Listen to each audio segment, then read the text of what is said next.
சாப்டரோட கடைசியில நம்ம ஜின்னுவோட வரலாறு எந்த இடத்துல ஆரம்பிச்சோ அந்த இடம்ன்றது நம்ம ஜின்னுவை திரும்ப கூப்பிடுற மாதிரி பார்த்திருப்போம். அதோட போன சாப்டர் முடிச்சிருப்பாங்க. அதாவது நம்ம ஜின்வு அவனோட செகண்ட் அவேக்கனிங் அப்டைன் பண்ண காட்டனோன் டெம்பிள், அதாவது இந்த டபுள் டஞ்சனுக்கு திரும்ப போத முடிவு எடுத்திருப்பான். அதோட போன சாப்டர் முடிச்சிருப்பாங்க. அப்படி இந்த சாப்டரோட ஸ்டார்டிங்ல நம்ம ஜின்னுவை பத்தி ஆன்லைன்ல தப்பா பேசுற எல்லாத்தையுமே நம்ம ஜின்னுவோட தம்பி ஜின்ஹோ ஆன்லைன்லயே வச்சு எல்லாரையுமே சூ பண்றான். இப்படி ஜின்னுவை பத்தி தப்பா பேசின எல்லாரையுமே நம்ம ஜின்ஹோ ஆன்லைன்லயே வச்சு செஞ்சதுக்கு அப்புறம் செம்ம டயர்டா சேர்ல சாய சடனா அந்த இடத்துக்கு ஜின்னு அப்பியர் ஆகி, என்ன தம்பி வேலை அதிகமா அப்படின்ற மாதிரி கேக்குறான். இதை பார்த்த ஜின்னு யாரு அவன் திடீர்னு வரான் திடீர்னு போறான் அப்படின்னு மனசுல நினைச்சிட்டு, இல்லண்ணே பெருசா எந்த வேலையும் இல்ல, நீங்க என்ன இந்த பக்கம் அப்படின்ற மாதிரி நம்ம ஜின்னுவை பார்த்து கேட்க, அதுக்கு ஜின்னுவை நான் இப்பதான் ஒரு டஞ்சனை கிளியர் பண்ணிட்டு வரேன், நீ வேற நம்ம கில்ட் ஆரம்பிக்கிறதுக்கு நிறைய காசு வேணும்னு கேட்டலையா, சோ அதனாலதான் இதெல்லாம் எடுத்துட்டு வந்திருக்கேன் அப்படின்ற மாதிரி நம்ம ஜின்னு ஒரு பை நிறைய மானா கிறிஸ்டல்ஸ காட்டுறான். இதை பார்த்த ஜின்னு அடியாத்தி இவ்வளவு மானா கிறிஸ்டல்ஸா, ஏதோ ஹை ரேங்க்ல கேட்டு கிளியர் பண்ணிட்டு வந்திருக்கீங்க போல, நான் நீ வேற மாதிரி நான் இது போதும், நம்ம எம்ப்ளாயிஸ் எல்லாம் சம்பளம் கொடுக்கறத பத்தி யோசிக்கணும்ன்ற அவசியமே இல்ல, இதை வச்சு நான் எல்லாம் பாத்துப்பேன் அப்படின்ற மாதிரி நம்ம ஜின்ஹோ பேசிக்கிட்டு இருக்கான். இதை கேட்ட ஜின்ஹோ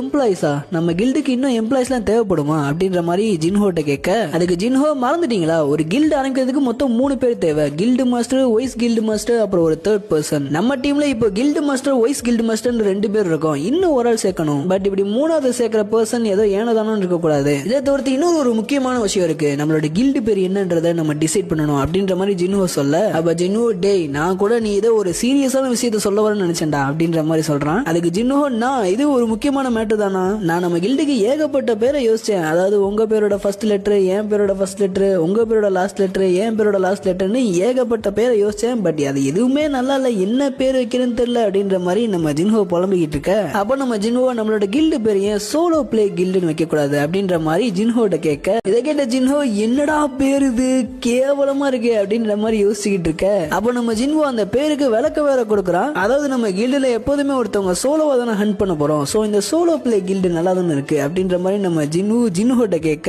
அப்ப ஜின்ஹோ இவர் என்ன காமெடி பண்ணிக்கிட்டு இருக்காரா இல்ல நிஜமா தான் சொல்லிக்கிட்டு இருக்காரா அப்படின்ற மாதிரி கொடூரமா யோசிச்சுக்கிட்டு இருக்கான். அந்த சமயத்துல யாரோ கதவு தட்டுற மாதிரி தெரியுது, யாருன்னு நம்ம ஜின்ஹோ கதவு திறந்து பார்த்தா அடுத்த செகண்டே உறைஞ்சு போய் நிக்கிறான். அப்ப நம்ம ஜின்ஹோ யார் அது அப்படின்ற மாதிரி எட்டி பார்த்து அவனும் மிரண்டு போய் நிக்கிறான். அப்படி 2 பேரும் முன்னாடி நிக்கிறது வேற யாரும் இல்ல, நம்ம ஹண்டர் சாஹே தான். அப்ப ஜின்ஹோ சாஹே கிட்ட உனக்கு என்ன இங்க வேலை, நீங்க என்ன பண்ணிக்கிட்டு இருக்க அப்படின்ற மாதிரி கேட்க, அப்ப சாஹே கொஞ்சம் தயக்கப்பட்ட மாதிரியே, அதாவது நான் உன்னோட கில்டுல சேரணும்னு ஆசைப்படுறேன் அப்படின்ற மாதிரி நம்ம ஜின்ஹோ கிட்ட சொல்றா. இதை கேட்ட ஜின்ஹோ என்னடா நடக்குறீங்க அப்படின்ற மாதிரி யோசிச்சுட்டு, என்ன அந்த சோய் ஜங்கின் உன்னை அந்த கில்டுல இருந்து வெளியே அனுப்பிச்சு விட்டானா, இல்ல ஹண்டர் அசோசியேஷனோட சேர்மன் ஏதாச்சும் பேசி உன்னை இங்க அனுப்பிச்சு விட்டாரா அப்படின்ற மாதிரி நம்ம ஜின்ஹோ கேட்க, அதுக்கு சாஹே அப்பெல்லாம் எதுவும் இல்ல, சேர்மன்லாம் எதுவும் சொல்லல, அதே மாதிரி அந்த கில்டுல இருந்து என்னை வெளியே அனுப்பல அப்படின்ற மாதிரி சொல்றான். இதை கேட்ட ஜின்ஹோ அப்புறதுக்கு என்னோட சோலோ பிளே கில்டுல நீ சேரணும்னு ஆசைப்படுற அப்படின்ற மாதிரி நம்ம சாஹேட்ட கேட்க, இதை கேட்ட சாஹே உன்னோட கில்டு பேரு சோலோ பிளேவா அப்படின்ற மாதிரி செம ஷாக் ஆகுறான். அப்ப ஜின்ஹோ அந்த பேர்ல உனக்கு ஏதாச்சும் பிரச்சனை இருக்கா அப்படின்ற மாதிரி கேட்க, சைட்ல இருந்து நம்ம ஜின்ஹோ செம ஷாக் ஆகி, நோ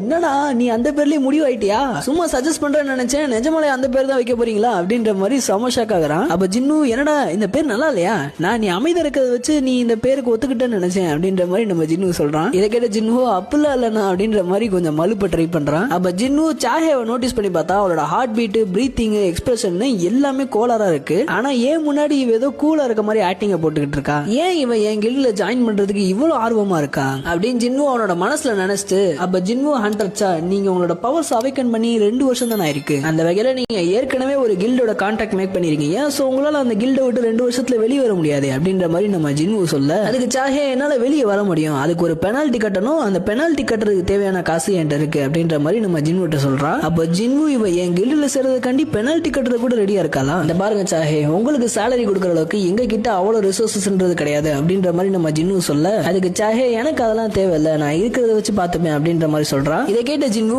ஏமா ஏன் என் கில்டுல ஜாயின் பண்றதுக்கு நீ இவ்வளவு பிடிவாதம் இருக்கு அப்படின்ற மாதிரி நம்ம சாஹேட்ட கேட்க, அப்ப சாஹே அவளோட மனசுக்குள்ள அதை எப்படா நான் உன்கிட்ட சொல்லுவேன், நான் அதை சொன்னா நீ ஒரு முட்டா பொண்ணு கூட நினைப்பியே, ஆரம்பத்துல உன்னோட சென்ட் எனக்கு ரொம்ப பிடிச்சிருந்துச்சு, அதுக்கப்புறம் நீ ஒரு எஸ்ராங் ஹண்டரா மாறின, இருந்தாலும் நீ ஒரு கெட்டவன் கிடையாதுன்றத நான் புரிஞ்சுக்கிட்டேன், நான் ஜேஜு ஐலாண்ட் ரைட பத்தி யோசிச்சு பயப்படக்கூடாதுன்னு என்னதான் முயற்சி பண்ணாலும் நான் ஜேஜு ஐலாண்ட்ல பயந்தேன், நர்வஸ் ஆனேன், ஏன் ஈவன் சாகுற ரேஞ்சுக்கு போனேன், ஆனா நீ தான் என்னைய சாவுல இருந்து திரும்ப கூட்டிட்டு வந்த, அது எல்லாமே நான் ஒரு கனவுன்னு நினைச்சேன், ஆனா ஹண்டர் அசோசியேஷன் சேர்மன் எல்லாத்தையும் சொன்னதுக்கு அப்புறம் தான் அது எதுவுமே கனவு கிடையாது, எல்லாமே நிஜம்ன்றத நான் புரிஞ்சுக்கிட்டேன், நான் அப்பவே சாக வேண்டியவ, ஆனா நீ என் கூட இருந்து என்னைய காப்பாத்தின, அதே மாதிரி நீ என் கூட கடைசி வரைக்கும் இருக்கணும்னு ஆசைப்படுறேன் அப்படின்னு நம்ம சாஹே அவளோட மனசுக்குள்ள நினைச்சிட்டு வெக்கத்துல என்ன பண்ணணும்னு தெரியாம அவளோட மூஞ்சியை மறைச்சிட்டு பிளஸ் பண்ணிட்டு இருக்கா. இதை பார்த்த ஜின்னு இவ என்ன நினைச்சு நினைச்சுக்கிட்டு இருக்கா? ஒருவேளை என்கிட்ட சொல்ல முடியாத ஏதாச்சும் ஒரு காரணமா இருக்குமோ? ஏன் என் கொஸ்டினுக்கு ஆன்சர் பண்ண மாட்டேங்கிறா? அது மட்டும் இல்லாம இவ ஏன் பிளஸ் பண்றா? ஏதாச்சும் என்கிட்ட இருந்து மறைக்கிறாளா? அப்படி என்னத்தை என்கிட்ட இருந்து மறைக்கிறா? ஒருவேளை என் கில்டுல ஜாயின் பண்ணணும் ரொம்ப நாளா பிளான் போட்டுக்கிட்டு இருந்தாலும் சரி சாஹே, நான் கேட்கிற கேள்விக்கு பதில் சொல்லுங்க அப்படின்ற மாதிரி நம்ம ஜின்னு சாஹேட்ட கேட்க, அதுக்கு சாஹே நான் கம்ஃபர்டபுளா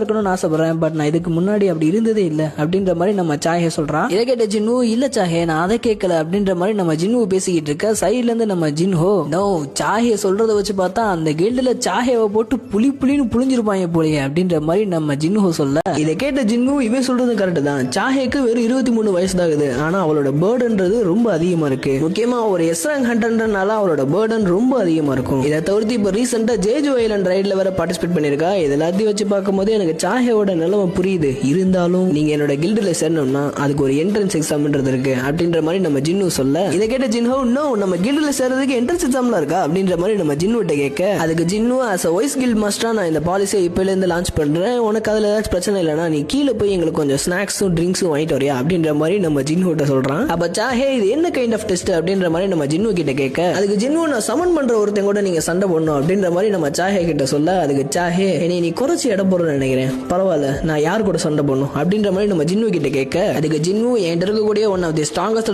சமனிங்க தான் உன்னை எதிர்த்து நான் யூஸ் பண்ண போறேன் அப்படின்ற மாதிரி நம்ம ஜின்னு சொல்றதோட இந்த சாப்டர் முடிச்சிருக்காங்க. நெக்ஸ்ட் சாப்டர்ல நம்ம சாஹே ஜின்னுவோட எந்த சேட சோல்ஜர் எதிர்த்து சண்டை போட போறா, அவளால அந்த சண்டையில ஜெயிக்க முடியுமா?